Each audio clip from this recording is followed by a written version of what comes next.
3 రోజుల పాటు జరిగే నేషనల్ మిల్లెట్ స్టార్టప్ సమ్మిట్ కి హైదరాబాద్ వేదికైంది. మాదాపూర్లో నిర్వహించిన ఈ సమ్మిట్ లో 18 రాష్ట్రాలకు చెందిన 120 మంది స్టార్టప్ ప్రతినిధులు హాజరయ్యారు. ఇక ఇందులో మిల్లెట్స్ ఆధారిత తయారీ యూనిట్లను ప్రదర్శించనున్నారు. Millets noodles, pongal, laddu, cheese crackers తయారీ, మార్కెటింగ్పై అవగాహన కల్పిస్తున్నామన్నారు నిర్వాహకులు. మిల్లెట్స్ వల్ల కలిగే ఆరోగ్య ప్రయోజనాలపై చర్చిస్తామని తెలిపారు మిల్లెట్స్ ఫుడ్ నిర్వాహకులు శ్రీనివాస్.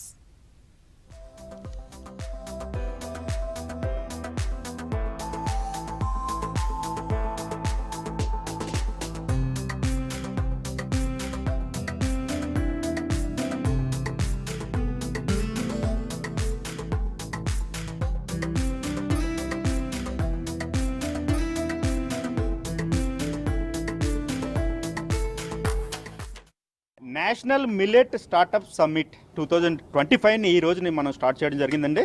మొత్తం దేశవ్యాప్తంగా 18 రాష్ట్రాల నుండి అంటే జమ్మూ కాశ్మీర్ నుండి కన్యాకుమారి వరకు 120 మంది పార్టిసిపేట్ చేయడం జరుగుతుందండి. సో ఈ 120 మందికి మనం ఎందులో దిశానిర్దేశం చేస్తున్నాం అంటే ఒక 5 పాయింట్లో దిశానిర్దేశం చేస్తున్నామండి.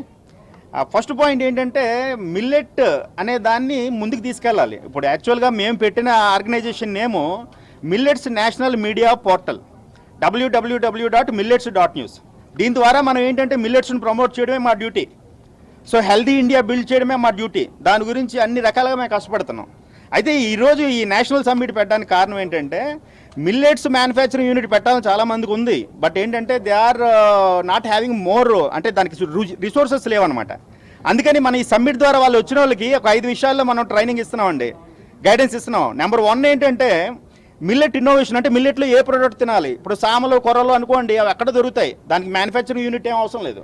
అయితే millet instant idli dosa, millet noodles, millets pasta.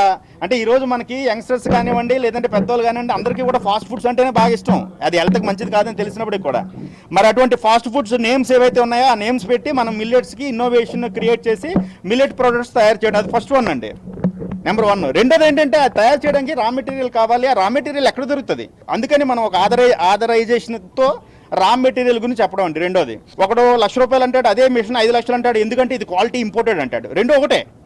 So ఇలాంటివన్నీ కూడా జరుగుతూ ఉంటాయి అన్నమాట. సో అదొకటి.